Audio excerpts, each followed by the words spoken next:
Buenas tardes a todas las personas que tienen la oportunidad de escucharme en este momento, en esta segunda clase de seguros, en este homenaje que hemos abierto, que hemos hecho al doctor Andrés Ordóñez, en esta iniciativa que ha surgido, que se ha fortalecido y que hemos denominado entre varios Universidad para la Gente.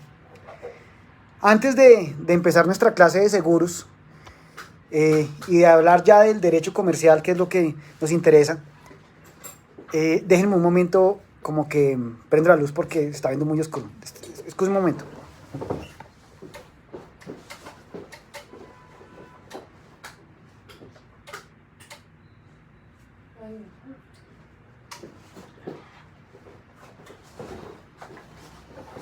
¿Ya? Ahora sí, qué pena la interrupción logística. Les decía que antes de empezar de hablar sobre el derecho comercial de seguros, que fue digamos, la continuación de la clase pasada, estábamos hablando sobre la comparación del contrato de seguro, del seguro comercial con otras modalidades de seguro.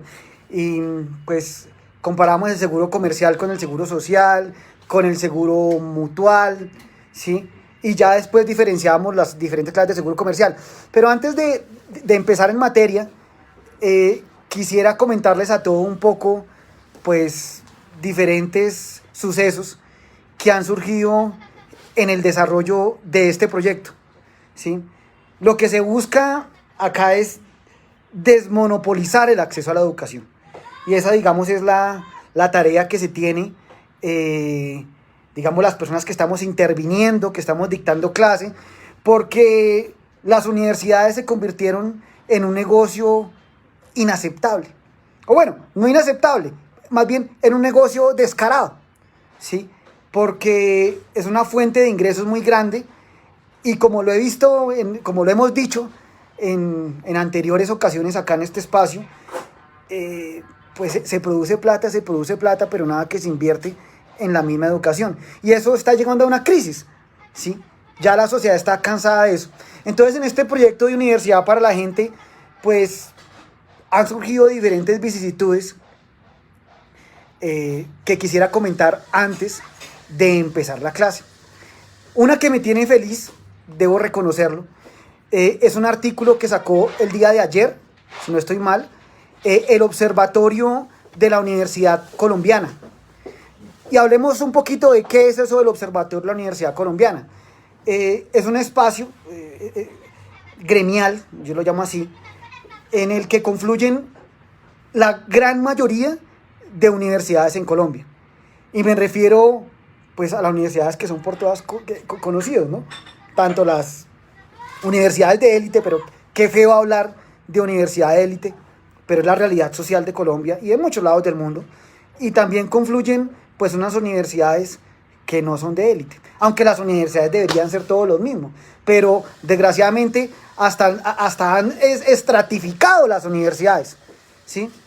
Pero bueno, es la realidad y aquí no vamos a criticar eso, o sí lo vamos a criticar, pero no podemos cambiarlo acá, o al menos en una sola clase. Entonces, este observatorio, cualquier artículo que publique el observatorio, es leído por todas las universidades en Colombia.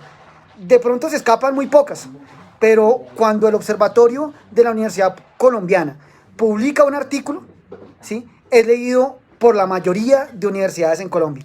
Entonces, precisamente ayer publicaron un artículo sobre esto, sobre el proyecto de Universidad para la Gente. Un artículo al que invito a su lectura, ya lo posteamos en el muro de Universidad para la Gente y en mi muro personal, los que me tienen de amigo en Facebook, y pues los comentarios son buenos, ¿sí? Me voy a permitir leer el artículo, tomarme unos minutos de la clase para leer el artículo, acá lo tengo en mi computador, y precisamente hacer unos comentarios pues que vale la pena hacer.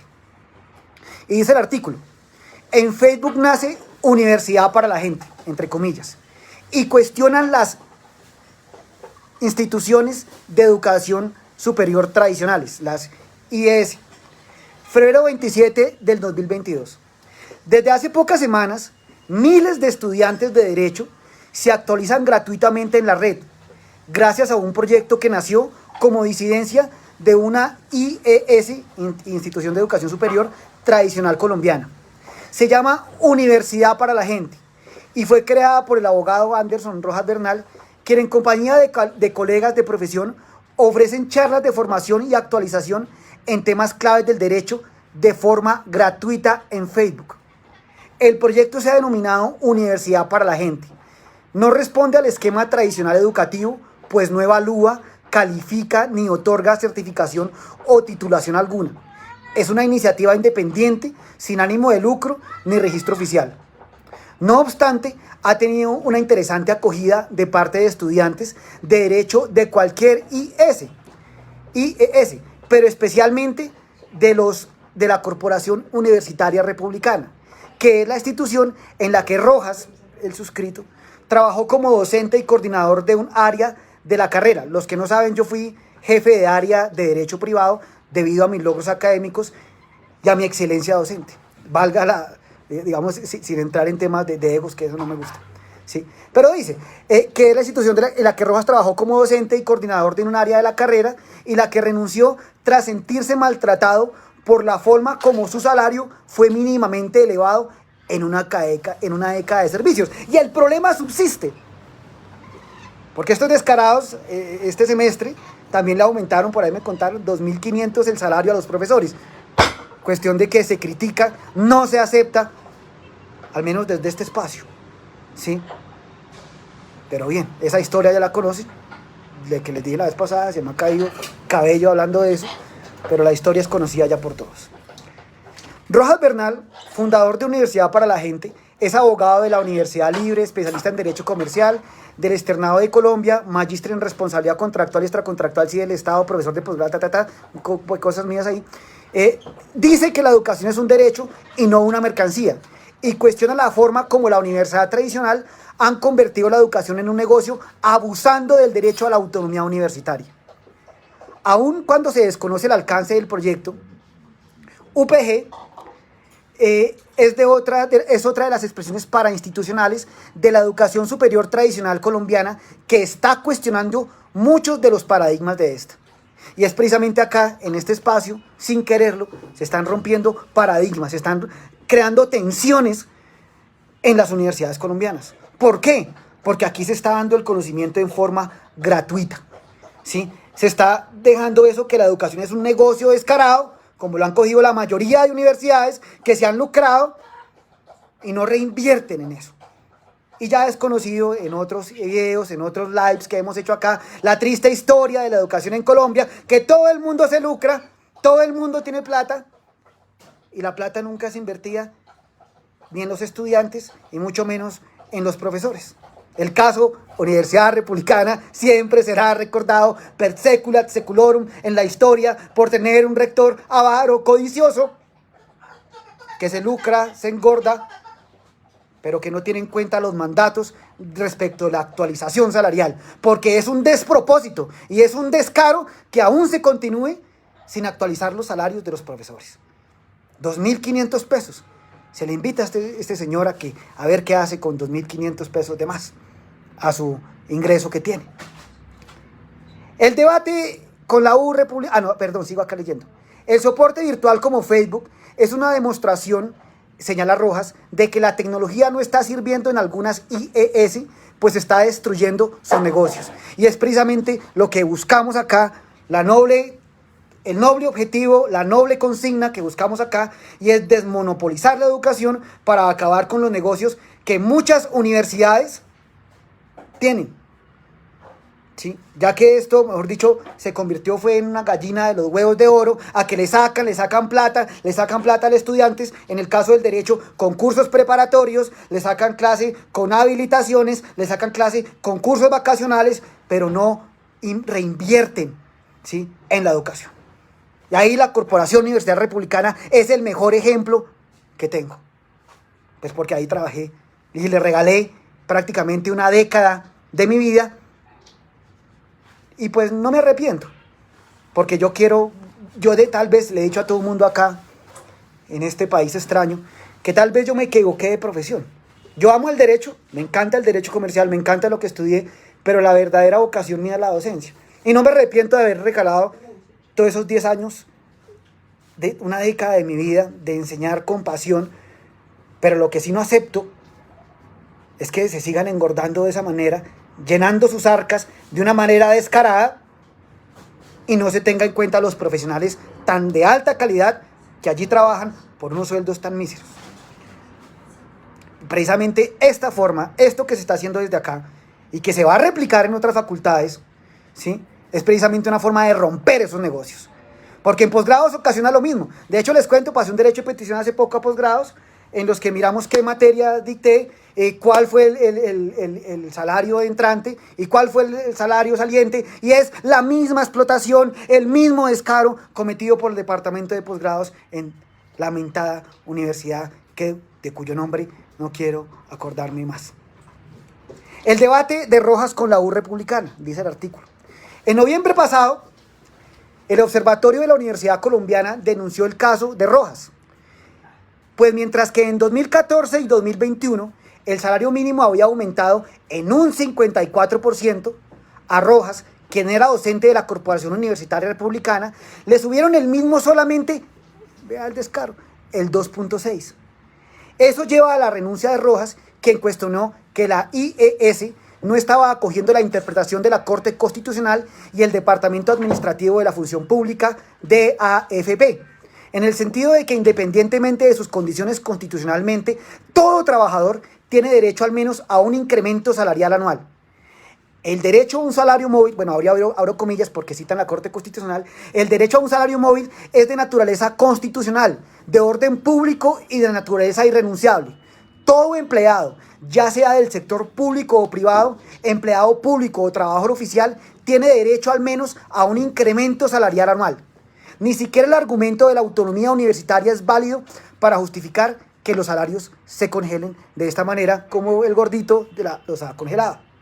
En su defensa, la republicana, a través de un vicerrector, un viejito por allá, ya vetusto, Gerardino Vivas Hernández, señaló a Rojas que éste voluntariamente había aceptado los contratos en ejercicio de la autonomía. Este señor no tiene ni idea de derecho. No es abogado, no creo. Y si va a enseñar, ¿cómo va a enseñar esas cosas? Porque la autonomía de la voluntad tiene unos límites, y esos límites precisamente es el orden público. Por eso, digamos, es el mismo sentido en el que yo no puedo ir a venderle mis riñones a una persona, ¿sí? En el que yo no puedo ir a contratar a un tipo para que mate a otro, porque toda la autonomía de la voluntad tiene un límite, y son precisamente las normas de orden público que aquí el señor Gerardino Vivas Hernández ignora de una manera consciente, otra palabra, terca, pero no es la palabra que quiero utilizar, pero la ignora voluntariamente y se hace el de la vista gorda. E invitamos desde este espacio acá al doctor Gerardino a que se instruya, a que lea un poquito más, a que lea la sentencia de la Corte Constitucional y deje de decir tanta majadería, ¿sí?, que no tiene ningún sustento jurídico. ¿Cómo es presentable? ¿Cómo es el descaro tan grande de decir que un salario no ha aumentado porque el trabajador está de acuerdo? Eso es inaceptable, eso no tiene ningún propósito, ni ninguna sustentación jurídica. Posteriormente, el mismo Vivas Hernández, el viejito del que acabo de hablar, advirtió que la denuncia de Rojas había sido motivada por resentimiento y detalló algunas circunstancias en las que la evolución del caso terminó en diferencias personales y de tratamientos que van más allá de lo laboral y académico. No, pues resentido nunca ha sido. Y yo salí de la universidad renunciando.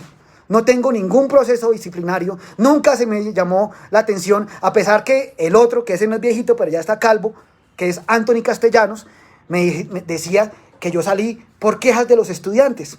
Y los que conocen mi trayectoria en la universidad es intachable, ¿sí? Nunca tuve una queja alguna de un estudiante por mal profesor. A mí pueden decirme de todo, porque no soy perfecto, pero menos que dicté una clase mal o que fui mal profesor, porque siempre entregué a todas mis clases la pasión y el conocimiento.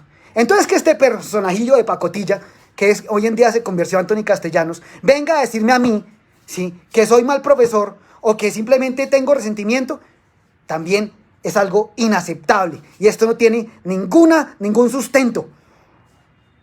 Desgraciadamente, La corporación no tiene en este momento un secretario académico como lo debería hacer, sino que tiene es un manager, administrador de un negocio, porque no lo están viendo como universidad, sino lo están viendo como un establecimiento de comercio para administrar, para sacarle plata a todo mundo, y Anthony no tiene ni idea de lo que es educación, ¿sí? Se dedica simplemente a administrar, ¿sí?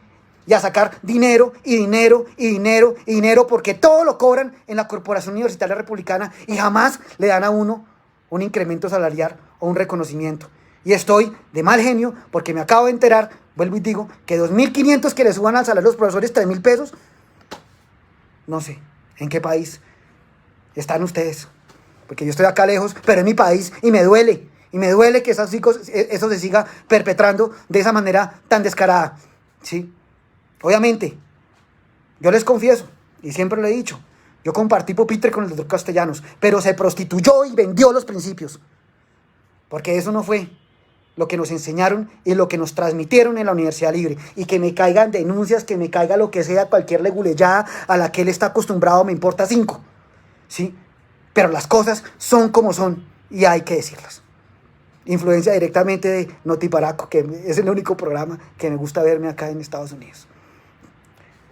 Posteriormente, sigue acá, la tensión entre Rojas y su desempleador ha llegado inclusive a que el rector de la Corporación Universitaria Republicana, el gordito, aquel avaro, Gustavo Adolfo Telles Fandiño, le pidiera a Rojas justificar si la UPG cuenta con los debidos permisos del Ministerio de Educación con el fin de, miren, escuchen esta barbaridad, reportar ante la Fiscalía General de la Nación, o sea, yo por dictar clases estoy cometiendo un delito, ¿sí? Y el Ministerio de Educación Nacional la prestación del servicio público de educación superior por entidades que no cumplen con los requisitos de ley. Arguye el gordito. Telles, el mismo gordo, considera una indebida competencia la oferta de UPG, de lo que estamos haciendo. Y señala que si bien, abro comillas, palabras del señor, las facultades de derecho, aun cuando presentan falencias y necesitan mejorar todos los días, hacen inversiones cuantiosas en talento humano, inversiones cuantiosas en infraestructura. Una universidad que ni siquiera tiene papel higiénico para lo que se utiliza el papel higiénico, ¿sí? ¿Qué inversión cuantiosa tiene una universidad de esas? ¿Sí? Un ascensor, unos aires acondicionados, unos ventiladores. Entonces, ¿cuál es la inversión que hacen? Pero, sin embargo, sigue el gordito. Hacen inversiones cuantiosas de talento humano, infraestructura, tecnología, etcétera, para que su trabajo sea desconocido por entidades no vigiladas por el Ministerio de Educación Nacional y que no se sujetan arbitrariamente a la normatividad de la Ley 30 y 115 de más normativas complementarias. Desde acá le decimos al doctor, ¿cómo es que llama ese tipo?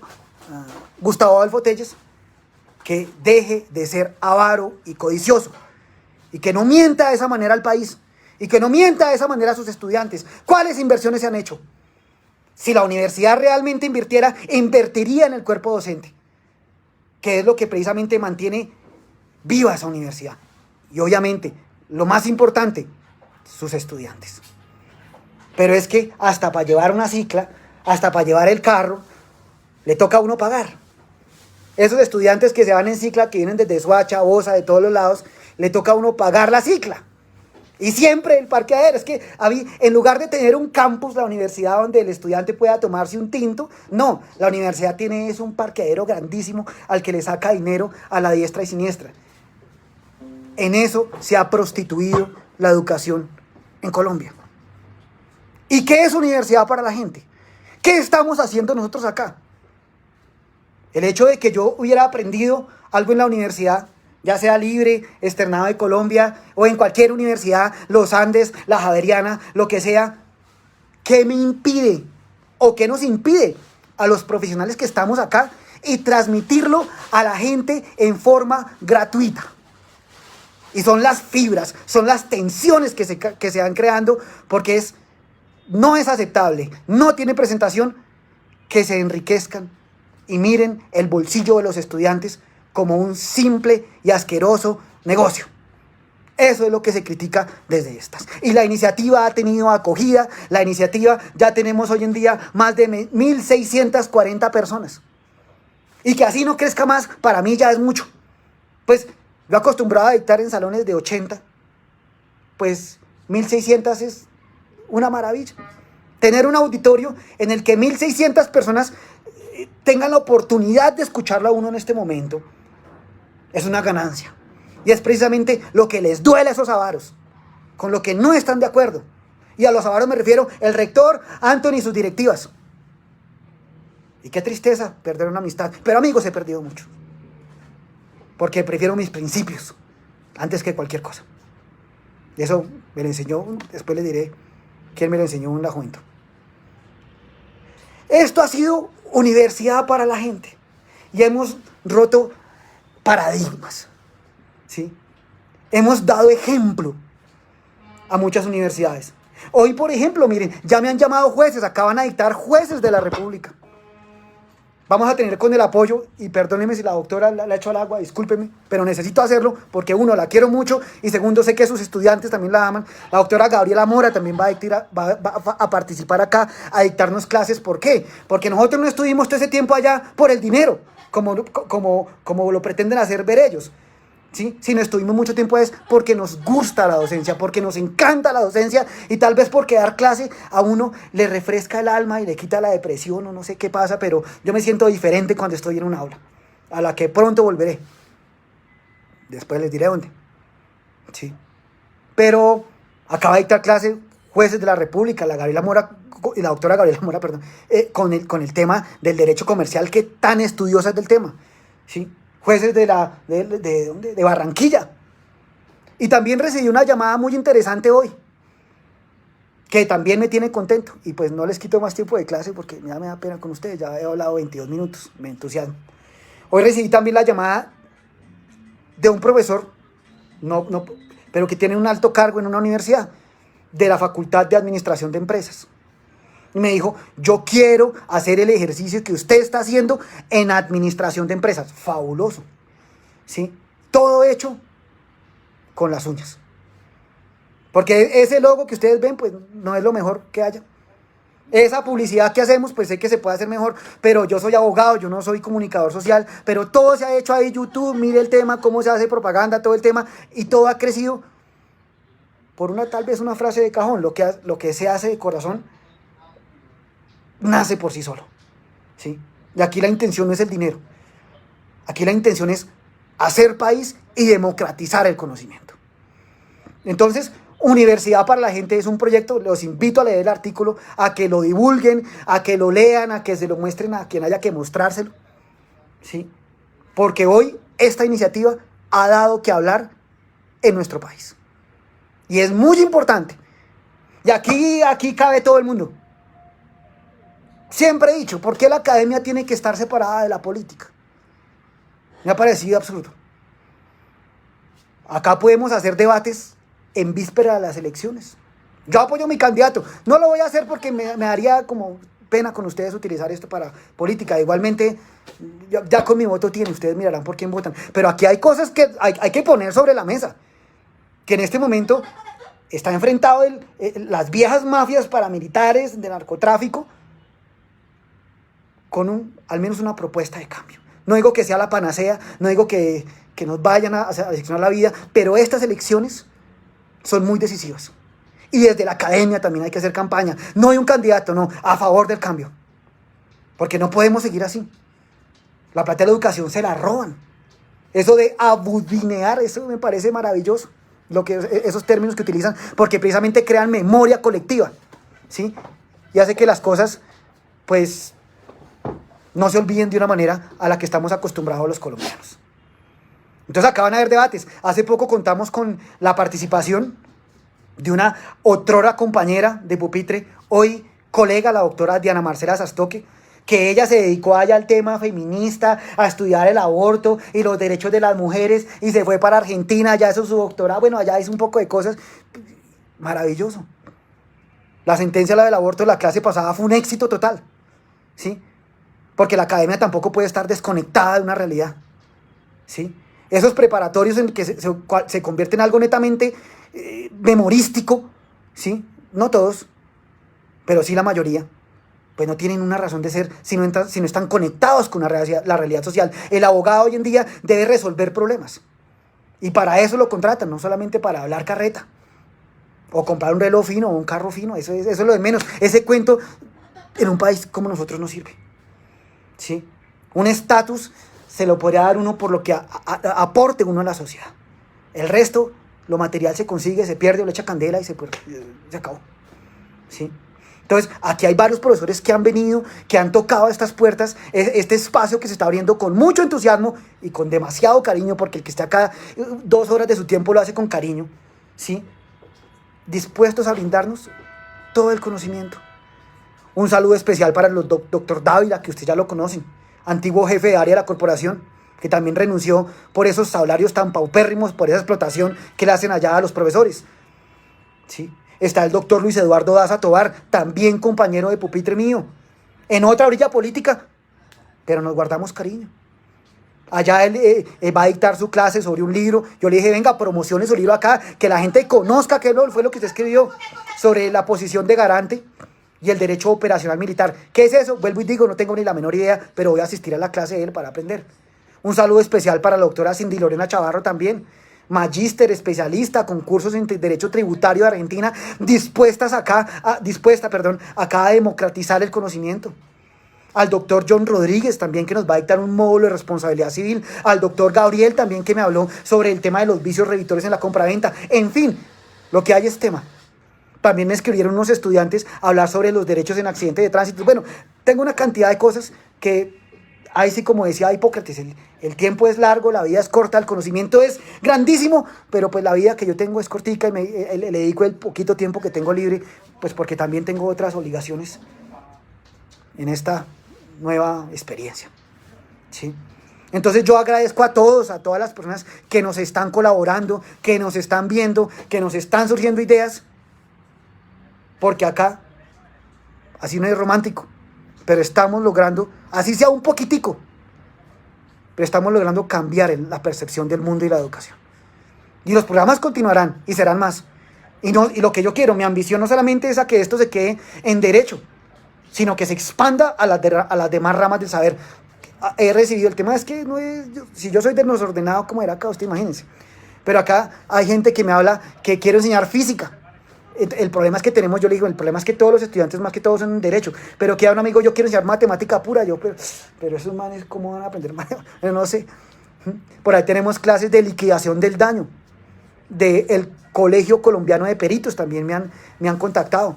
Entonces lo que hay es cosas para enseñar y lecciones para darle a esos sujetos, al gordito de la rectoría y al calvito de la decanatura. Así vamos a enseñarles qué es educación. Porque el tema de profesor no lo da un título. El tema de profesor lo da lo que realmente uno pueda transferir a sus estudiantes. Dejo acá mi intervención política, llamémosla así, de Universidad para la Gente, y no me cansaré de decir y denunciar que el señor de la Republicana es un avaro, porque res ipsa loquitur, las cosas hablan por sí solas, decían los latinos. Bien, de este tema no vamos a hacer preguntas porque no es académico, pero sí vamos a empezar precisamente con nuestro homenaje al doctor Andrés Ordóñez, respecto al tema de seguros. Ya ustedes, y es lo que se quiere cambiar, porque hay proyectos que están surgiendo en este mismo sentido. Ya termino con esto, ya el tema apasionado acá. Pero si nosotros dictamos todo el programa de especialización de Derecho Comercial, ¿para qué una persona va a hacer un posgrado en comercial? Si nosotros dictamos una especialización acá gratuita en Derecho Tributario, ¿para qué una persona va a hacer una especialización en tributario? Y es lo que se pretende. Y poco a poco se cambia el mundo. Eso es muy importante que lo tengan en cuenta. A que los invito a que no pierdan más su dinero en estudios de posgrados, que lo que hacen es sacarle el dinero. Yo me gasté más de 50 millones de pesos en maestría y especialización. No con el ánimo de hacerme rico, porque quien estudie para hacerse rico está equivocado. Es mejor con esos 50 millones de pesos hubiera comprado tal vez unos marranos allá en mi querida Boyacá y me hubiera hecho más dinero con esa plata, porque los marranos dan más plata que el estudio. Pero así uno no estudie para hacerse rico, sí estudia para brindarse una mejor calidad de vida. Pero lo que no acepto, lo que no se acepta acá desde este escritorio y desde este grupo, es que lo que sí se hagan ricos son las universidades. Entonces, aquí está el tema. Puede que un segundo en la historia sean 1000 años. Pero dejen de perder plata con esos posgrados en las universidades. Es algo que no vale la pena. Y se los digo yo que he hecho varios. ¿Sí? Porque hoy está el conocimiento a un clic al alcance de todos. Perfecto. Bien, ahora sí a lo que vinimos. Vamos a hablar hoy sobre, perdón, acá utilizo mi computador, sobre el contrato de seguro. Y estábamos, decíamos la clase pasada, haciendo un homenaje al doctor Andrés Ordóñez, que fue la persona que le enseñó, le transmitió los pocos conocimientos de seguro de lo que pues estamos hablando, ¿sí? La clase pasada, ¿qué hacíamos? Para recordar como más o menos en qué iba la vaina, ¿sí? Entonces cogíamos el contrato de seguro y hablábamos de las generalidades de ese contrato. Decíamos que el ALIA era diferente, el riesgo puro al riesgo específico, ¿sí? Y que decíamos que el contrato de seguro, el ALIA, al contrario de los contratos aleatorios generalmente, era un hecho nocivo, era perjudicial. Y no como los contratos aleatorios normales, en los que ese ALIA era un hecho benéfico, ¿sí? Aquí el tema cambiaba. ¿Y qué hicimos después? Comparábamos el seguro comercial con otras especies de contratos de seguro. Y hablábamos del seguro mutual, ya explicamos en qué consistía, y también hablábamos del seguro social, que también es una especie de seguro con una naturaleza distinta, con una naturaleza diferente a lo que es el seguro comercial. Y creo que ahí, pues ya digamos que dejamos ahí anotadas esas diferencias. Ahora vamos a mirar diferentes tipos de seguro comercial. Y la clase pasada también hablábamos de unos, ¿sí? Que era el seguro de daños y el seguro de personas, donde hablábamos ciertas diferencias utilizadas con diferentes criterios para separar la naturaleza jurídica de estos dos tipos de seguros, el seguro de daños y el seguro de personas, ¿sí? Que son especies de ¿qué? Vuelvo y repito, de seguro comercial. Recordemos una de las diferencias, solamente recordémoslas, no las voy a repetir. Hablábamos de la voluntad que opera en el seguro comercial de daños y en el seguro de personas. Hablábamos del interés asegurable. ¿Qué es el interés asegurable? Repito, un elemento esencial del contrato de seguro. Entonces, que una cosa era el interés de seguro de daños y una cosa era el interés asegurable en el seguro de personas. Hablábamos del carácter indemnizatorio que tenía el seguro de daños y el carácter compensatorio que tenía el seguro de personas. Hablábamos que en el seguro de daños se daba la acción subrogatoria y explicamos qué era la acción subrogatoria acuñando nuestras clases de obligaciones. Y dijimos que en el seguro de personas no se daba la acción subrogatoria. Hablábamos de la mora en el pago de la prima, también lo miramos. Hablábamos del infraseguro y sobreseguro. Hablábamos de muchas cosas. Y ahí quedamos. Continuemos entonces nosotros diferenciando el seguro de daños del seguro de personas, que vuelvo y repito, son seguros comerciales, para más adelante irnos entrando poco a poco nuevamente en el contrato de seguro. Miremos algunas participaciones acá, pero pues solamente son saludos. Buenas noches a los que me saludan, buenas noches. Buenas noches. Si hay alguna pregunta, pues no veo acá preguntas por ahora. Si van surgiendo preguntas, ahí me tomaré los últimos 20 minutos de la clase para leerlas e intentar resolverlas. Y si me llegan a corchar, les pido disculpas porque no me las sé todas, pero sin embargo, en lo que he dictado clase, en esos 8 años y medio, no pasó aquello. Pero puede pasar, porque yo no soy el Illuminati que se lo sabe todo. Soy un ser humano. Pero bien, hablemos de la mora en el pago de la prima. Fue en lo que quedamos la clase pasada. ¿Sí? Que la mora en el pago de la prima produce unas consecuencias distintas, ya sea en el contrato de seguro de daños o en el contrato de seguro de personas. Y decíamos la clase pasada, también con eso terminábamos, que cuando existía mora en el pago de la prima en los seguros de daños, la consecuencia jurídica era la terminación automática del contrato. El contrato se acababa, ¿sí? Y eso precisamente se hizo con la intención de acabar con las grandes carteras que existían anteriormente en materia de seguros. Lo mismo, o sea, a ver qué pasaba. Las carteras, los deudores que existían para las aseguradoras eran grandísimos antes de la crisis financiera del 90. Llega la ley 45 de 1990, que fue una reforma al sistema financiero, ¿sí? Junto con otras leyes complementarias, y le dan esa consecuencia al contrato de seguro de daños, para acabar con esas carteras tan voluminosas, tan grandes. Decían, pues la reforma se hizo en ese sentido. ¿Cuál? Que en lugar de seguir que las carteras engordaran, si existía mora en el pago de la prima, que vuelvo y repito, es un elemento esencial del contrato de seguro, la consecuencia es que automáticamente el contrato termina. Y de esa manera se evitan o se disminuían esas grandes carteras que existían en el sector asegurador. A modo de crítica, para este humilde servidor de ustedes, la misma consecuencia debería ocurrir con otros contratos. Por ejemplo, el contrato de arrendamiento, que también es un contrato de ejecución sucesiva. Pero ahí, ¿qué pasa cuando hay mora en el pago, en el caso no de la prima, sino mora en el pago del canon de arrendamiento? ¿Qué pasa con el contrato? No, sí subsiste. Y el arrendador se va endeudando 1, 2, 3, 4, hasta que resulta con una deuda gigante y con gran parte de su patrimonio en riesgo. ¿Por qué no? Y se trae al debate. ¿Por qué no? Que la misma consecuencia ocurra, un cambio legislativo en la política legislativa con el contrato de arrendamiento, lo que ocurre con el contrato de seguro. Es decir, que el contrato de arrendamiento se terminara automáticamente por mora en el pago de los cánones. Sin embargo, es una propuesta académica. La realidad hoy es que esa consecuencia de la mora en el pago de la prima solamente opera en el contrato de seguro.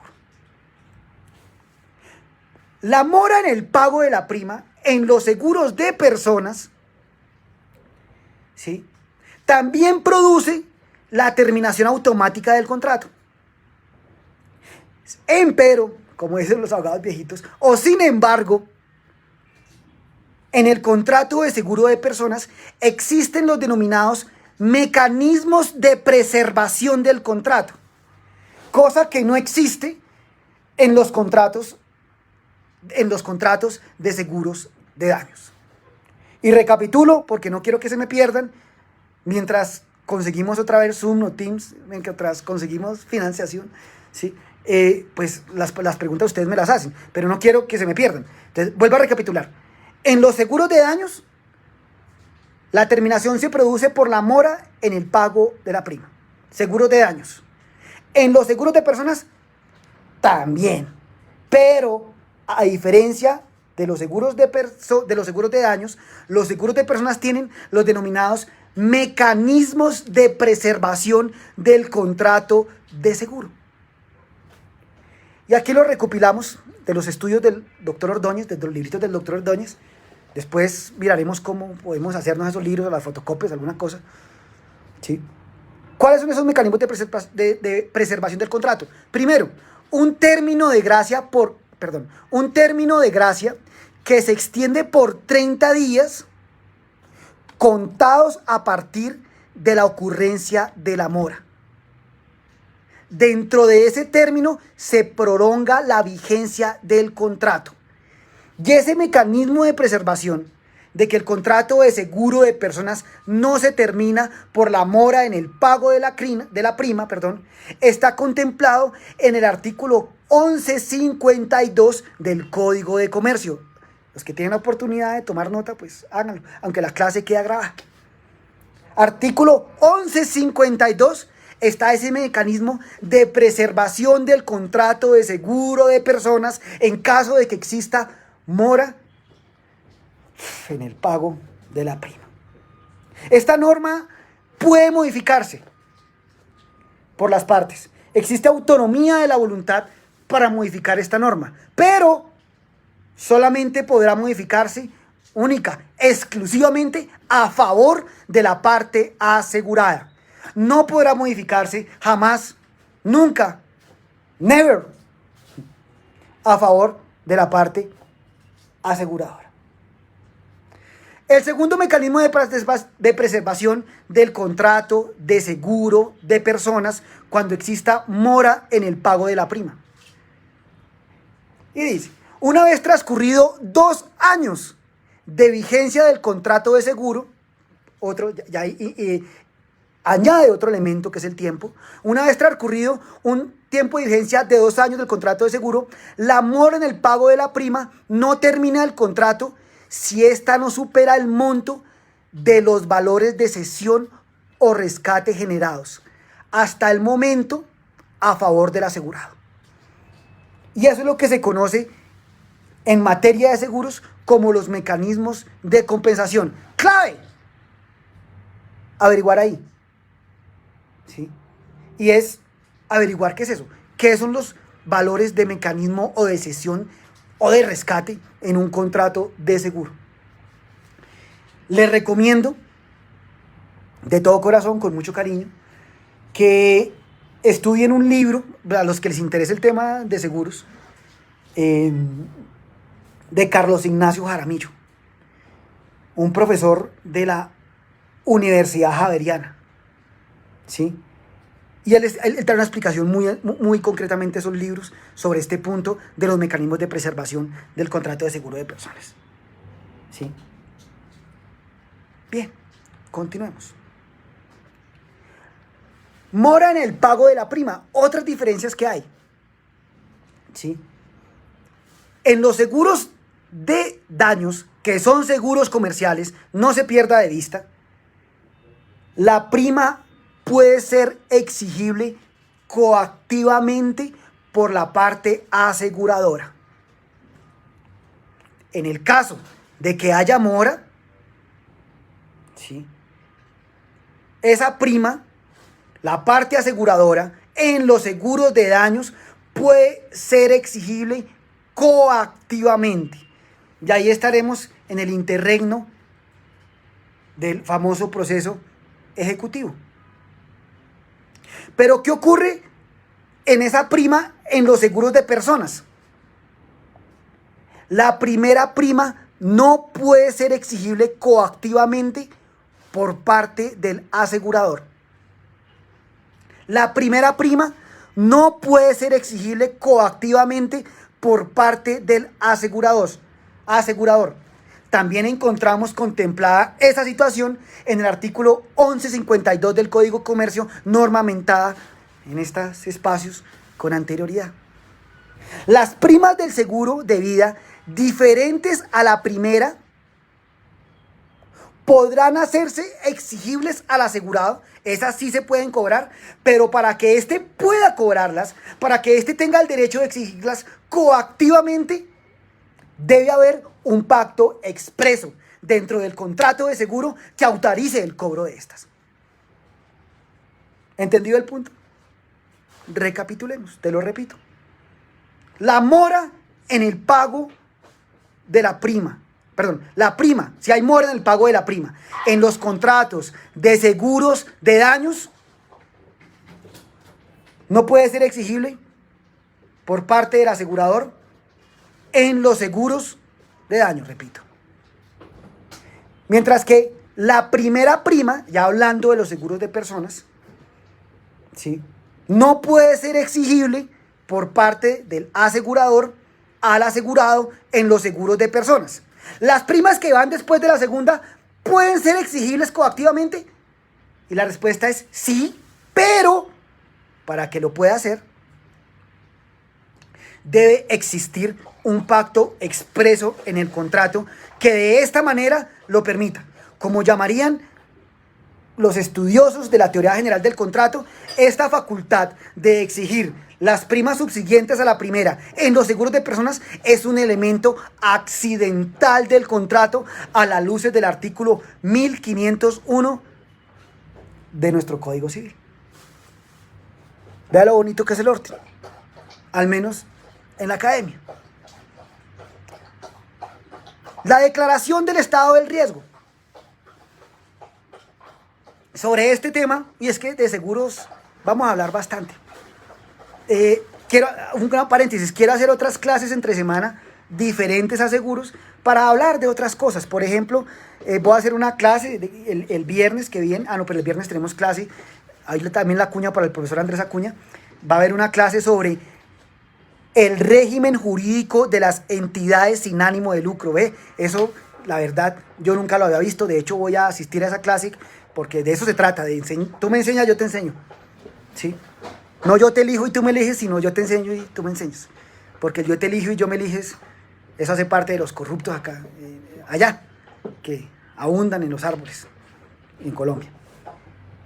Pero tengo ganas de dictar otras clases de otros contraticos, porque de seguros voy a hablar bastante, créanme.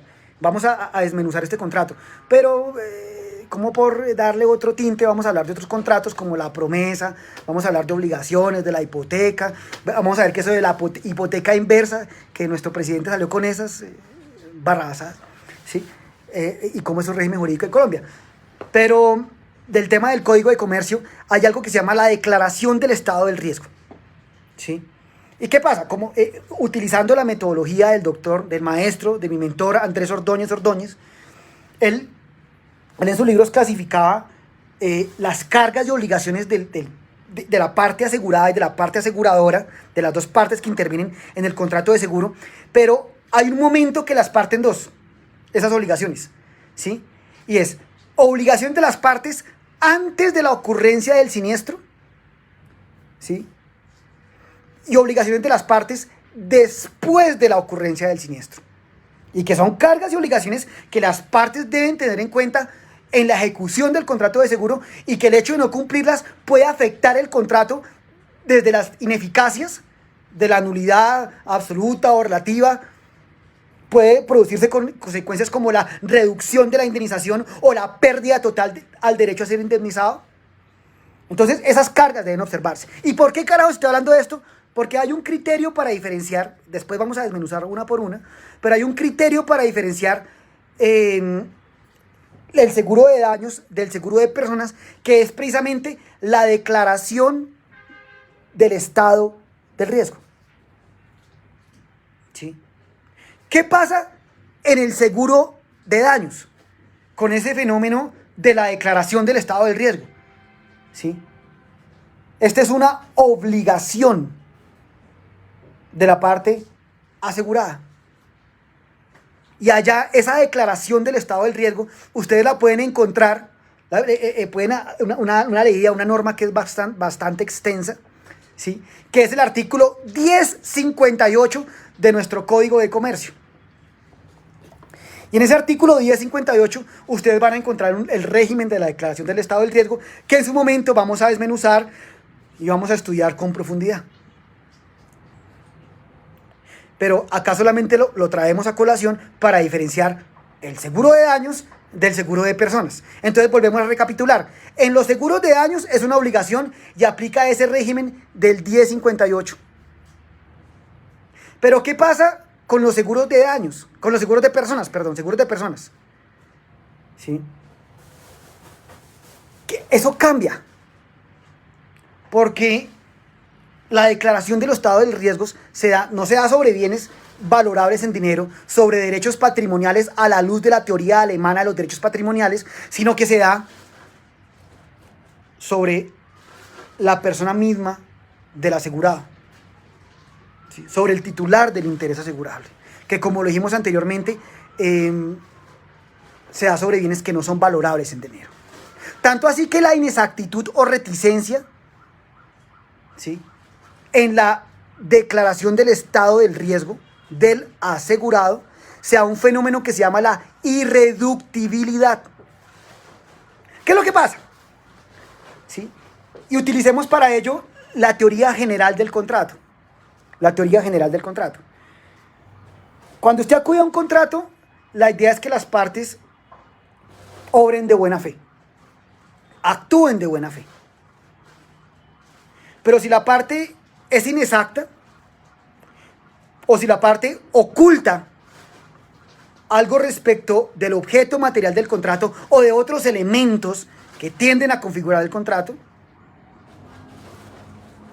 hace que la otra parte manifieste su consentimiento, pero ya no en forma diáfana, en forma transparente, sino que le dé origen, puede ser, a un vicio del consentimiento como el error. En materia de seguros es lo mismo. Es lo mismo. O sea, las partes deben obrar de buena fe. Si usted en un seguro de personas tiene cáncer, pues hombre, infórmelo. Si usted es hipertenso, pues infórmelo. ¿Por qué? Porque de ello dependerá también la manifestación del consentimiento de la aseguradora. Pero ¿qué pasa? Que el seguro de personas, por tener esos elementos esenciales que son especialísimos, diferentes a lo que es valorable en dinero o se puede reemplazar por otro, se da el fenómeno de la irreductibilidad, cosa que es ajena a los seguros de daños. ¿Y en qué consiste esa irreductibilidad del seguro de vida? Que una vez hayan transcurrido 2 años de su vigencia en vida del asegurado, comienza a operar este fenómeno. Que la irreductibilidad en materia de seguros tiene como consecuencia otro fenómeno que más adelante también vamos a desmenuzar, a explicar, que se llama la incontestabilidad. ¿Sí? Y para que operen las inexactitudes o reticencias, siempre deben darse bajo lo que se denomina en la técnica del seguro como un error inculpable. Y esto ya es especialísimo, único del contrato de seguro, que se aparta de cierta manera de la teoría general del contrato.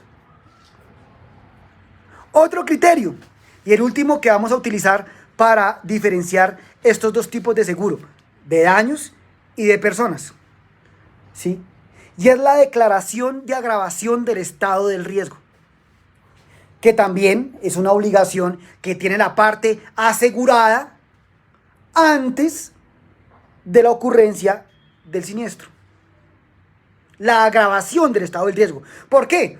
Porque recuérdese que la aseguradora, para el quantum, para el cálculo de la prima, del valor de la prima, tiene en cuenta el riesgo que está asumiendo en ese momento. Recuérdese que el seguro tiene esa función de trasladar los riesgos. Pero si el riesgo aumenta, pues obviamente la aseguradora tiene que cobrar más. ¿Sí?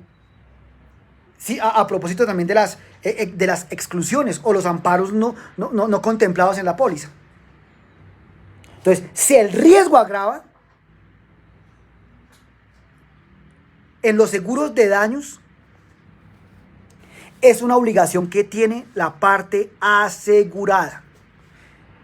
La declaración de agravación del estado del riesgo en los seguros de daños es una obligación que tiene la parte asegurada. Pero ¿qué pasa en los seguros de personas? Que eso que denominamos declaración de agravación del estado del riesgo en los seguros de personas no es obligación de la parte asegurada, ya que el transcurso del tiempo, el paso normal del tiempo, agrava el riesgo. Todos los días tenemos menos tiempo de vida, porque los días de nosotros son finitos, son contados. Entonces todo el día, o sea, cada día la salud de una persona va en declive. No rápido, pero bueno, eso depende de los hábitos, de lo que se haga, ejercicio, fuma, todo lo que hace. ¿Sí? Pero el paso del tiempo en los seguros de vida es un constante declive. El estado del riesgo en los seguros de personas va en un constante declive, va bajando la salud. Entonces no es una obligación andar declarando la agravación del estado del riesgo, salvo los riesgos accesorios. Porque, por ejemplo, y también lo mirábamos las clases pasadas, estoy quedando descalvo. Si yo tomo un seguro de vida ahorita, supongamos que estoy acá ya en mi oficina en Bogotá, y yo siempre me dediqué al derecho privado y a la responsabilidad del Estado, a asesorar empresas, los que conocen mi trayectoria como abogado, derecho corporativo, y también responsabilidad civil. Pero resulta que a Anderson Rojas le salió un trabajo en la Fiscalía General de la Nación por allá en Mapiripán. Pues, o sea, la vida es un constante declive, es un constante decaimiento, es un constante, envejecer, lo más normal y lo más bonito del mundo. Son los riesgos normales. Pero cuando yo me vuelvo allá a trabajar en la Fiscalía de Mapiripán, ya no es un riesgo normal, es un riesgo ya que se eleva. No por un transcurso natural de la vida de un ser humano, sino que por un hecho externo. Y eso es considerado en materia de derecho de seguros como un riesgo accesorio, que en ese caso sí tengo la obligación de declarárselo o de informarle a la parte asegurada sobre la agravación de ese riesgo en la ejecución del contrato. Sí. ¿Algunas preguntas sobre ese punto? Bueno, y ahora tampoco sé cómo sacarlos. Desliza el dedo hacia la izquierda, o sea, hacia allá. Ahora sí. Venga a ver si hay algún comentario, alguna pregunta. ¿Todo va perfecto? ¿Todo va bien? Bueno, a mí me gusta más cuando preguntan, porque se hace más dinámica la clase. Después ya cuando tengamos más recursos, vamos a hablar, interactuar y podemos charlar y todo eso. Pero mientras tanto, escriban acá. Y como no hay nadie que me escriba, pues creo que presumo de buena fe que todo se ha entendido. Bueno, otro tipo de seguro comercial que también hay que diferenciar, y es el seguro terrestre del seguro marítimo, que son especies de seguros comerciales. Y aquí va una diferencia que en un principio, cuando yo entré a hacer mi maestría en responsabilidad civil, yo quería hacer mi tesis sobre eso, pero no, me pegué una enredada que poco a poco se me ha caído el pelo. Porque el tema es, digamos, lo que yo quería hacer eran los transgénicos. Ya les como que les comento mi problema de tesis. Pero es lo denominados riesgos putativos. Los riesgos putativos. Y aquí la pregunta es, ¿qué es un riesgo putativo? ¿Sí? ¿Qué se entiende por riesgo putativo? Porque la diferencia de qué es, y la digo de una vez, en los seguros terrestres, la regla general es que no es asegurable el riesgo putativo. Mientras que en los seguros marítimos, sí es asegurable el riesgo putativo. Entonces lo que uno debe preguntarse en este momento es qué carajos se entiende por riesgo putativo en materia de seguros.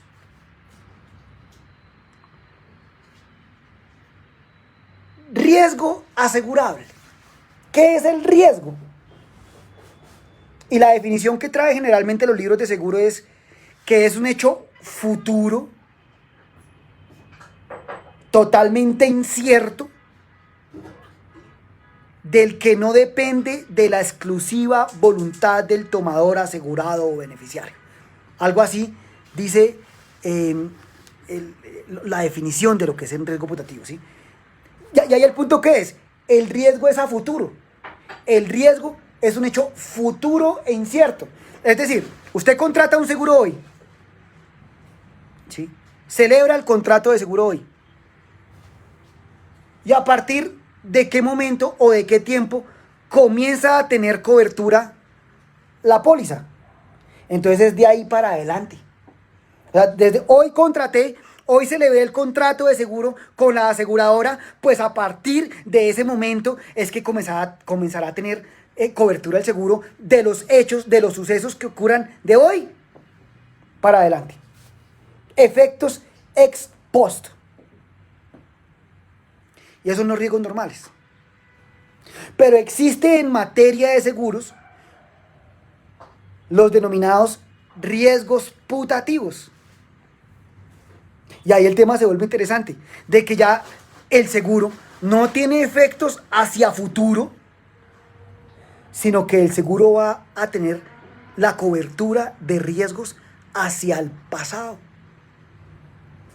Sobre riesgos que cumplen las mismas características, sobre los cuales existe total incertidumbre de su suceso, de su acaencia, no se me olvidó esa palabra, se me olvidó. Sí. El riesgo, el contrato de seguro, normal los riesgos van hacia el futuro. Pero los llamados riesgos putativos ocurren ¿hacia dónde? Hacia el pasado. Y miremos un ejemplo que también nos daba en clase el doctor Ordóñez. Porque el escenario típico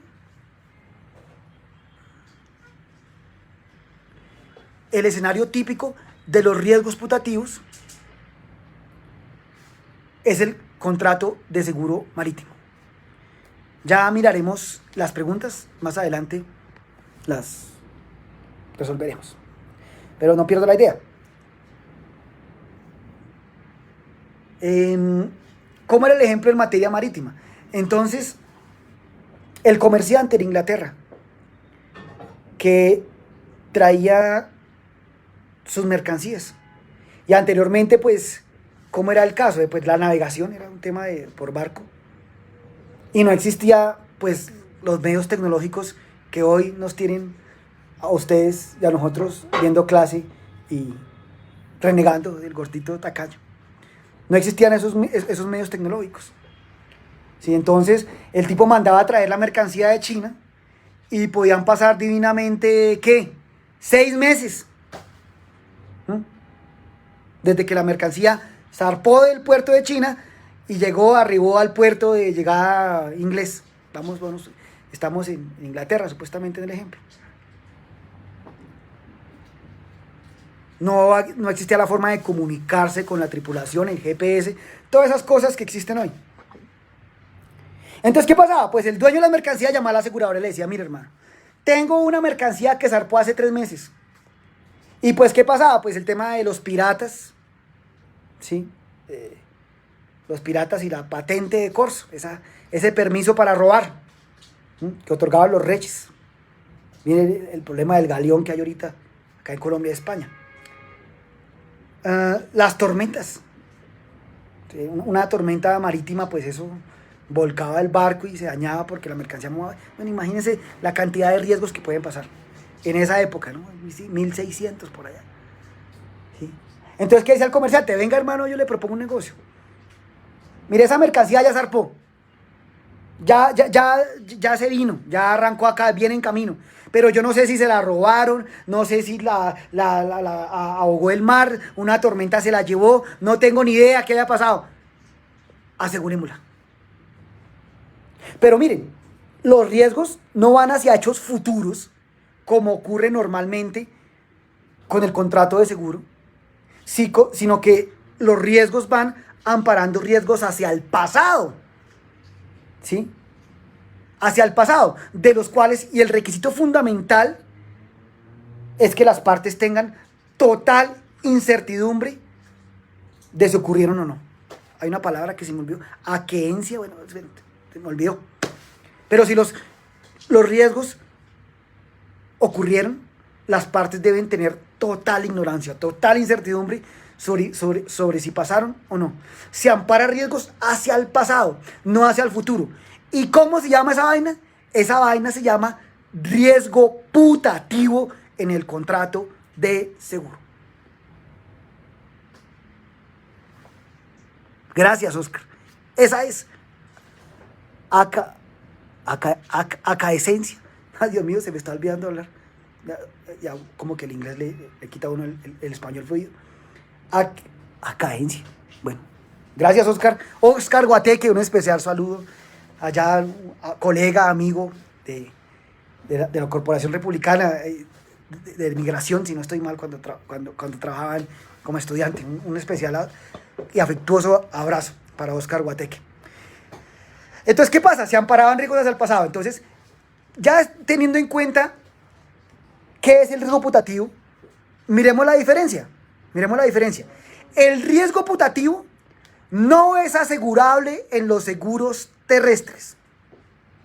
Regla general. El riesgo putativo sí es asegurable en los seguros marítimos. Regla general. Y ahí están las grandes diferencias entre la asegurabilidad del riesgo putativo.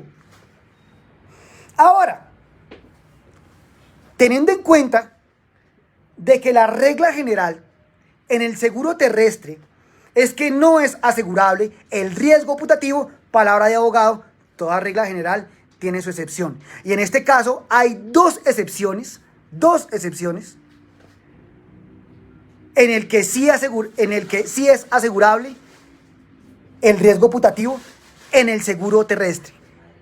Primera excepción, las denominadas pólizas de fidelidad financiera o póliza de riesgos financieros, como también las llaman algunos autores. Las pueden ustedes encontrar o están contempladas en la ley 35 de 1993. Es la primera excepción en el que el seguro terrestre se admite la asegurabilidad de los denominados riesgos putativos. Murémoslo con un ejemplo. Y recuerdo pues los ejemplos de clase. Porque el doctor Ordóñez era muy sabio en los ejemplos que ponía. Y además que en la cantidad de sentencias. Un día de estos les cuento las peripecias para pasar esa materia en el externado.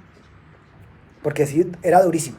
Y los que, si algún compañero mío de la especialización, saben que recordamos con nostalgia y también con, no sé cómo decirlo, al doctor Ordóñez.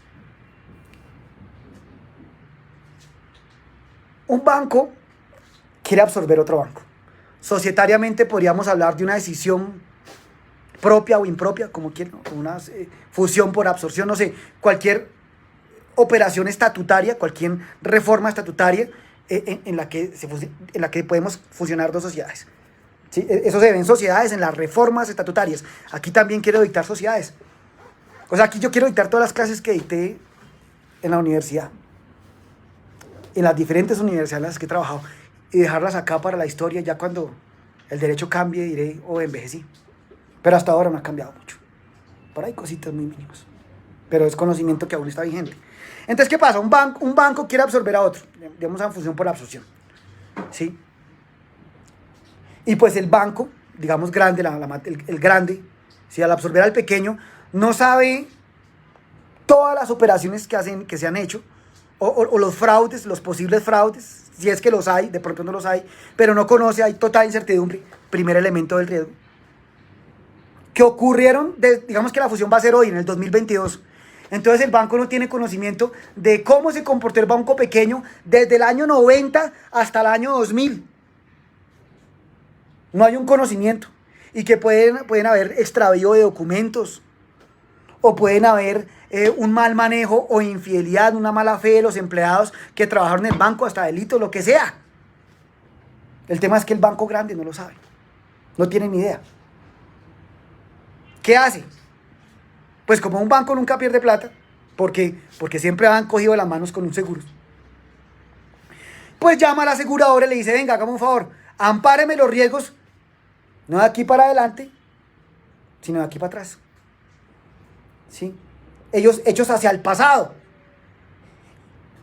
Y ampara hechos, no hacia futuro desde que comienza el contrato, no, sino ampara los denominados riesgos putativos. Que vuelvo y dicho, son hechos pasados de los cuales las partes tienen total ignorancia, total incertidumbre.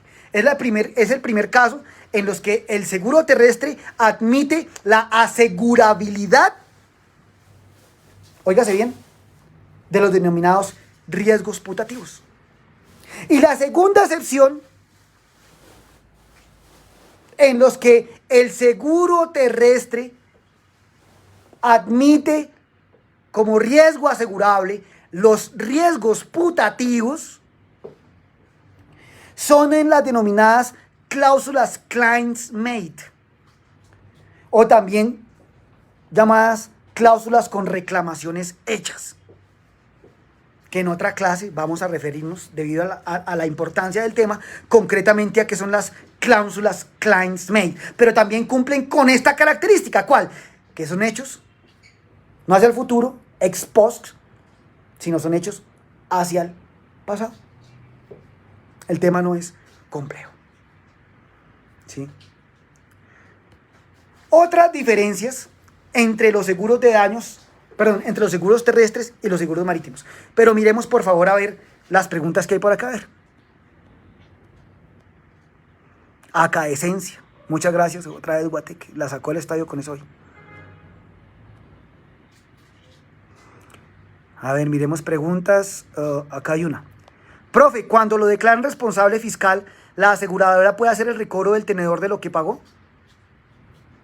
¿Cómo así? ¿Responsabilidad fiscal? Se refiere a Brice Wilches. Porque, ojo, la responsabilidad fiscal, eso no es un riesgo asegurable. Las sanciones, multas, ¿sí? No son riesgos asegurables. Entonces, no sé a qué se refiere exactamente mi querida Brice Wilches con esa pregunta. Profe, cuando lo declaran responsable fiscal, no, ahí me perdí. Por favor, si quiere aclararlo un poquito y me la vuelva a hacer. ¿Listo, Brice? Jason E. Moreno Mosquera. Doctor, buenas noches. No me diga doctor Jason, porque yo no tengo doctorado. Dígame maestro, porque sí tengo maestría. Entonces me gusta más. La reticencia o inexactitud por culpa del tomador puede llegar a generar nulidad del contrato, bueno, aquí dice ver más, o del contrato de seguro de personas. Claro, ¿sí? Porque se da el caso, por ejemplo, que la persona ocultó una enfermedad que tenía. Claro que el caso es discutible, ¿sí? Y es lo que denominan las famosas preexistencias en el contrato de seguro. ¿Y puede ocasionar la declaratoria de nulidad por parte del juez? Sí. Tanto en los seguros de personas como en los seguros de daños. ¿Sí? Aunque hay discusiones a nivel jurisprudencial. Miren este caso, por ejemplo. Me acuerdo mucho de este caso porque fue el caso con el que yo pasé la materia. Entonces, ¿qué pasaba? Que una persona toma un seguro de personas y le dan un formulario. Era para un banco, no me acuerdo el caso bien. Pero le dan un formulario. Entonces, ¿tiene diabetes? No. ¿Tiene alguna enfermedad relacionada con los pulmones? No, bueno, ahí le hacen el cuestionario, ta. Entonces y la señora era como, tenía alguna enfermedad coronaria con el corazón. Pero como no estaba ahí dentro del formulario, pues la señora no la dijo. Y cuando van a hacer el efectivo del contrato de seguro, oiga, venga, y usted tiene esa enfermedad, sí, pero como a mí no me preguntaron, ahí dentro del formulario no estaba, pues yo no la dije. Entonces ahí entra la jurisprudencia a analizar hasta dónde va el deber de buena fe de la parte asegurada de declarar a la parte aseguradora el estado del riesgo en el que se encuentra, el estado de la salud en el caso, ¿sí? Y es una discusión que se da a nivel jurisprudencial, que analiza quién es el profesional, que es la aseguradora, el deber, o sea, quién es el que está en una posición superior, pero también analiza el comportamiento de la buena fe, o la incidencia, mejor, de la buena fe en la celebración del contrato, ¿sí? Pero digamos que la pregunta que hace, claro, puede ocasionar nulidad, porque si usted oculta una enfermedad, si es reticente o es inexacto frente a su estado de salud, usted está viciando el consentimiento del asegurador y le pueden alegar una nulidad.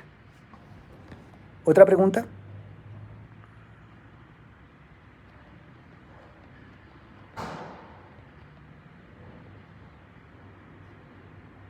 John Fonseca Mao, pues no le quedó la pregunta. En la práctica, ¿qué? No le quedó nada, pues, lo que la complemente. Pedro un barila me trae muchos recuerdos, hermano. Se quedó como 2 veces conmigo. Y ojalá algún día, si algún día viene Yepes, les contaré la historia de Yepes. Que es una historia que cuento por allá cuando tomo vino con mis amigos. ¿Sí? Pero bien, sigamos entonces con nuestra clase. Ya están absueltas las preguntas que hasta el momento plantearon aquí en el foro, donde escriba uno. ¿Sí? Otra diferencia entre el seguro terrestre y el seguro marítimo. Y es un criterio que se llama el pacto de valor estimado. ¿Sí? Algo que se llama ¿qué? El pacto del valor estimado. ¿Qué es eso? Y aquí toca que conecten la anterior clase, que está grabada también ahí, con la de hoy. ¿Sí? Eso que llaman pacto del valor estimado es una figura que se utiliza para evitar los fenómenos del infraseguro. Se utiliza para eso, para evitar el fenómeno del infraseguro. Recuerden las clases pasadas que hablábamos de sobreseguro e infraseguro, ¿sí? Y el valor declarado por el asegurador, por la parte aseguradora, ¿sí? Ya que el valor real de la cosa, ¿sí? Ya no es una declaración unilateral del tomador del seguro, sino un acuerdo entre las partes. Por favor, lo remito a la anterior clase, que se llama, ahí le puse un título, que se denomina, bueno, no me acuerdo, diferencias entre los seguros, diferencias del contrato. Bueno, se me olvidó, la anterior clase a esta, que es la mía, no la del aborto, que no tiene nada que ver, sino la anterior. ¿Listo? Venga, que manda tantos corazoncitos, venga, interesante. Eso ahí está, una de raquera. ¿Qué pasa con el pacto de valor estimado? En el seguro terrestre es un pacto accesorio en el contrato. Es un pacto excepcional. Utilizando nuevamente la terminología del derecho de contratos, es un elemento accidental del contrato de seguro. Eso que denominamos pacto del valor estimado. ¿Sí? Y este elemento accidental impide al tomador alegar el infraseguro, para efectos, ¿sí?, de se evita la aplicación de la regla proporcional en materia de seguros. ¿Sí? Esto se hace para evitar que el infraseguro, ¿sí?, pero este pacto no le impide al asegurador alegar la existencia de sobreseguro.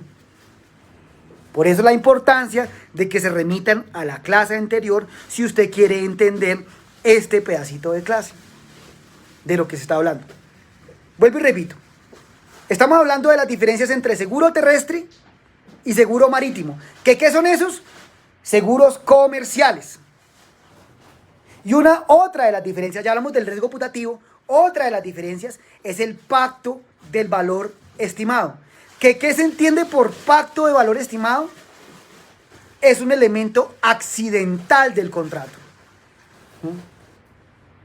Y se hace para evitar que el tomador del seguro, alegue lo que se denomina infraseguro. Pero sin embargo, este pacto de valor estimado no le impide a la otra parte, al otro extremo, al asegurador, alegar la existencia del denominado sobreseguro. ¿Eso ocurre dónde? En el seguro marítimo. Perdón, en el seguro terrestre, excúsenme. Ya estoy desvariando el frío.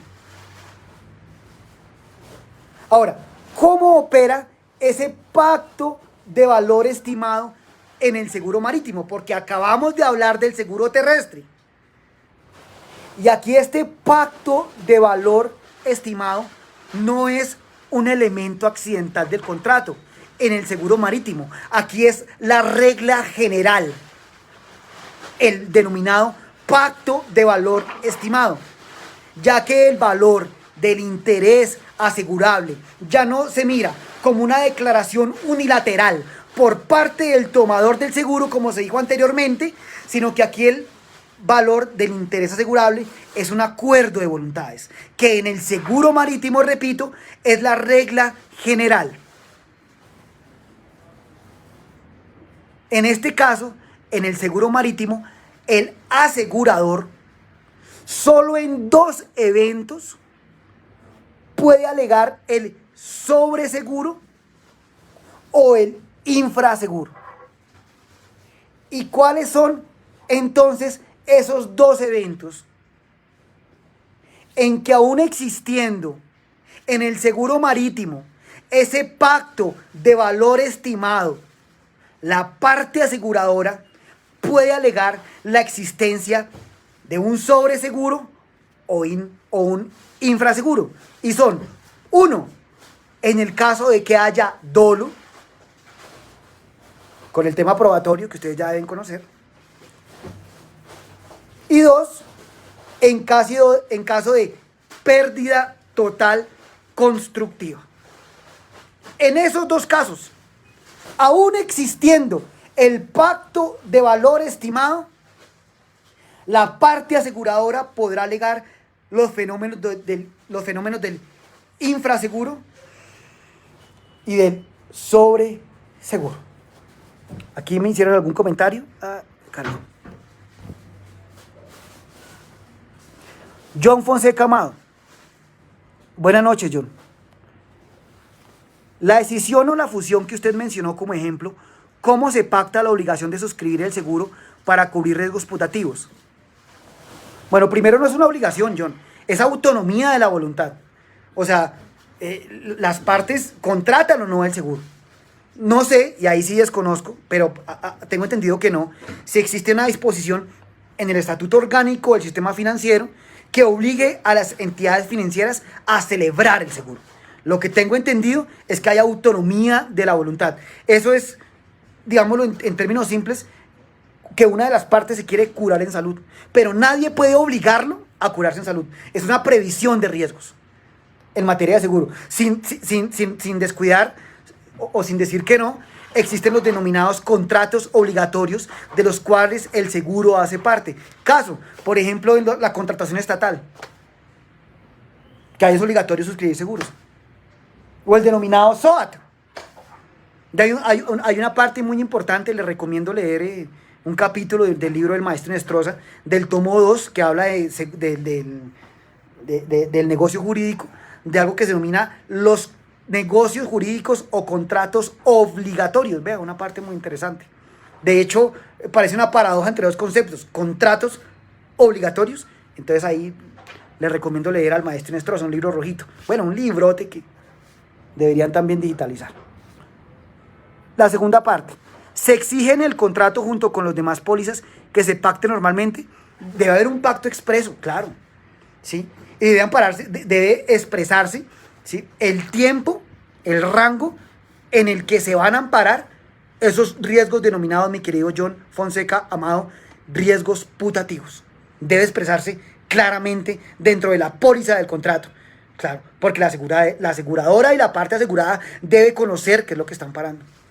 Debe conocer hacia dónde está trasladando el riesgo. ¿Listo, mi querido John? Lástima que no podamos hablar, pero en futuro, más adelante, podremos conversar nuevamente.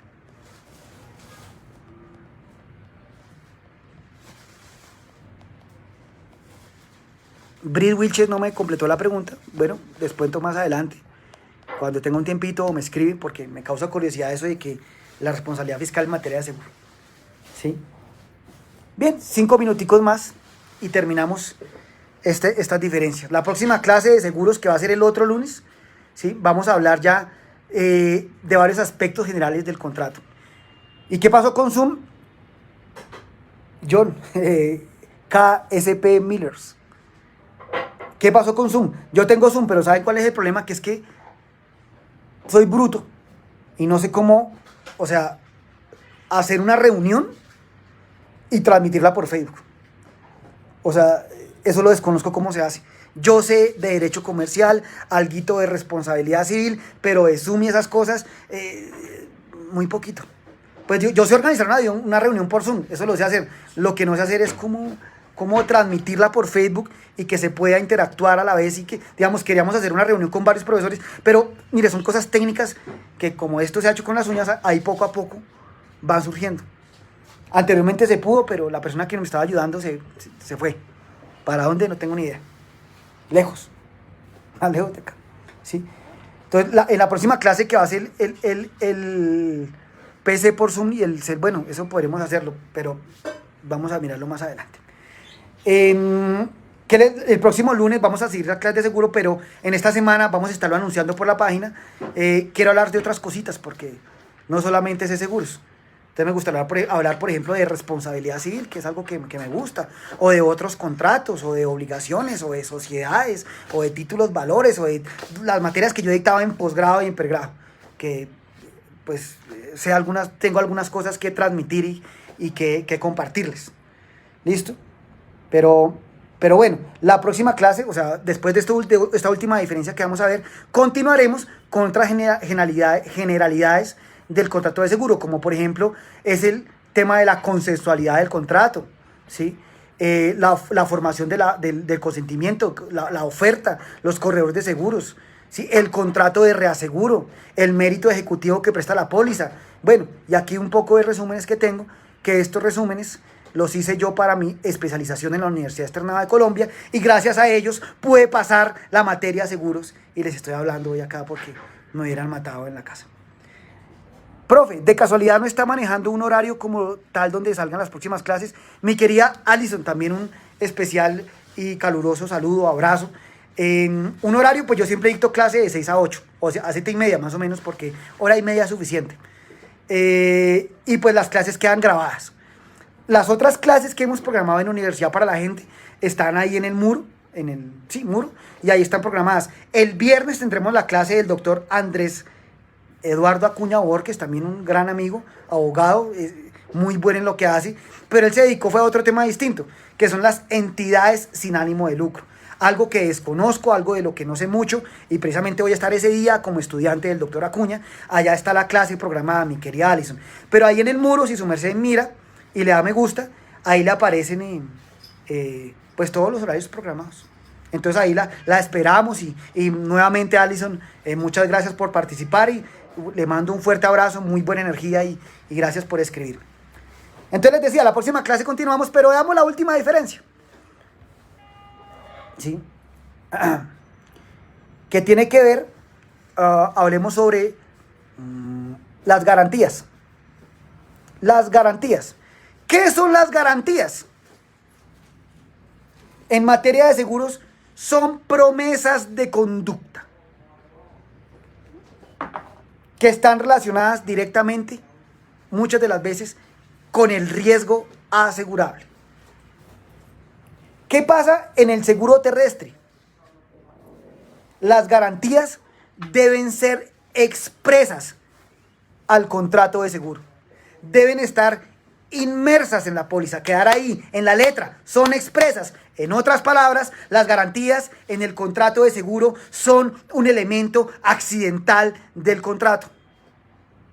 Mientras que las garantías en el contrato de seguro marítimo están implícitas. En otras palabras, es un elemento de la naturaleza del contrato, utilizando nuevamente esa definición de los elementos del contrato, de la naturaleza, esenciales y accidentales, eso que habla ya el artículo 1501 del Código Civil. Entonces, recapitulando, vuelvo a la misma cosa. Las garantías en el seguro terrestre es un elemento accidental del contrato. Mientras que las garantías, esas promesas de conducta que están generalmente siempre relacionadas con eso que se denomina riesgo asegurable, son un elemento de la naturaleza de este. Que siempre en el derecho de seguros, en el contrato de seguros, tienen como fuente la ley o la costumbre mercantil. Y la última diferencia. A ver, hablemos de las últimas y terminemos este capítulo de una vez. Hablemos de dos diferencias más y les quito más tiempo. Igualmente ahí quedan grabadas. Venga, vuelve a hablar Alison, ¿qué dice? Alison, prográmese y antes un día de estos tomamos café o vino ahí por internet. Pero las clases quedan grabadas otra vez. Le digo ahí, Alison, ahí lo pueden ver a uno cuando quiera. Eso es lo más de chévere porque cada vez que lo ven a uno le llega un mensaje al celular y uno se vuelve como hasta adicto a esa vaina. Pero ya estoy en terapias para quitarme tanto celular de la cabeza. Porque esto ha sido terrible. Si antes manejaba Facebook y era adicto, ahora con esto de universidad para la gente sí que le llegan cosas. Y entonces un amigo me dice que usted tiene que abrir Instagram y tiene que abrir esto. Y yo le dije, no, Dios mío, o sea, si esto me tiene a mí la vida un poco aquí a pegar el celular, ¿cómo será si me pongo a hablar TikTok y todas esas cosas? Pero en algún momento, ¿sí? Vamos a tener la persona y la vamos a pagar para que haga todas esas cosas y esté todo el día ahí metida, que para eso le pagan.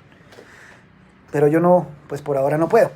Ni tengo el tiempo, ni la fuerza, ni el conocimiento de todas esas redes sociales que ya uno se va quedando rezagado en el tiempo.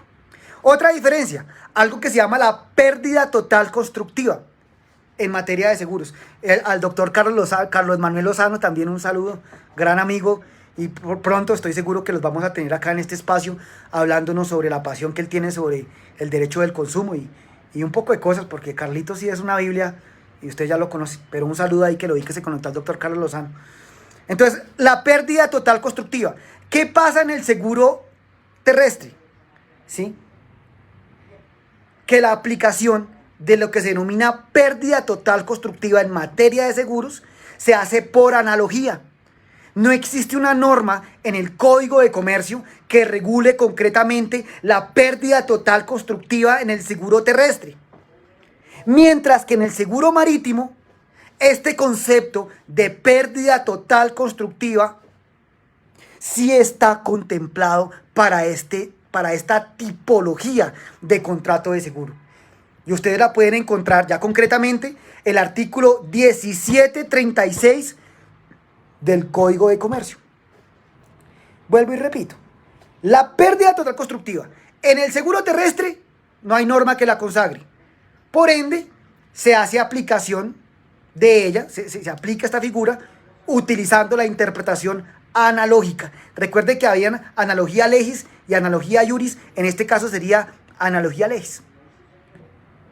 En cambio, en el seguro marítimo sí existe una norma que contemple concretamente eso que se ha denominado pérdida total constructiva y está contemplada en el artículo 1736 de nuestro Código de Comercio.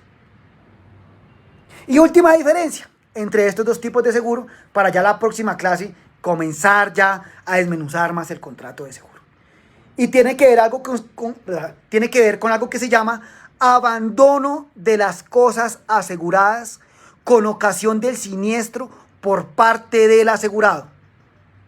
Otro criterio para diferenciar estos dos tipos de contrato de seguro tiene que ver con algo que se llama abandono de las cosas aseguradas con ocasión del siniestro por parte del asegurado. ¿Qué pasa con el seguro terrestre? En el seguro terrestre no es admisible este abandono de las cosas aseguradas por parte del asegurado, sino que será necesario un pacto expreso entre el asegurador y el asegurado para que esta facultad de abandonar las cosas sea posible. ¿Eso ocurre dónde? En el seguro terrestre. Pero ¿qué pasa en el seguro marítimo? El abandono por parte de las cosas con ocasión de siniestro por parte del asegurado en el seguro marítimo es admisible únicamente en los casos de lo que se denomina pérdida total constructiva.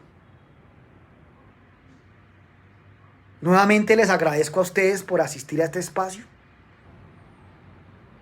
Nuevamente les digo que todos podemos compartir el conocimiento, que todos podemos enseñarnos entre nosotros mismos.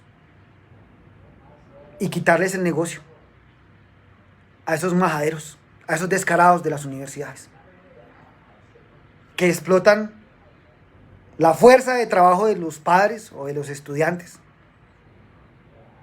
llenando sus bolsillos, sin ninguna conmiseración, sin ninguna consideración. Estas son formas de cambiar el mundo. Todo empezó con una locura. Y ahorita hay más locuras todavía. Porque una cosa es mi demencia y otra cosa es la de 30 profesionales que ya están acá en este proyecto. Espero que logren utilizar estos conocimientos para el ámbito profesional. Los que son amigos en Facebook, en cualquier momento me pueden escribir. No les voy a responder inmediatamente, eso sí.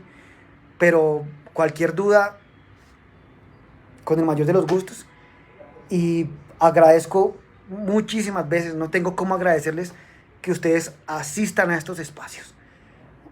Las clases del aborto continuarán, las clases de penal continuarán, y ya son varios profesores los que me han llamado, y esperemos que el tiempo pase, ¿sí? Pero lo importante es dejar, así sea muy poco, una huella en la historia, y lo estamos haciendo. Buenas noches.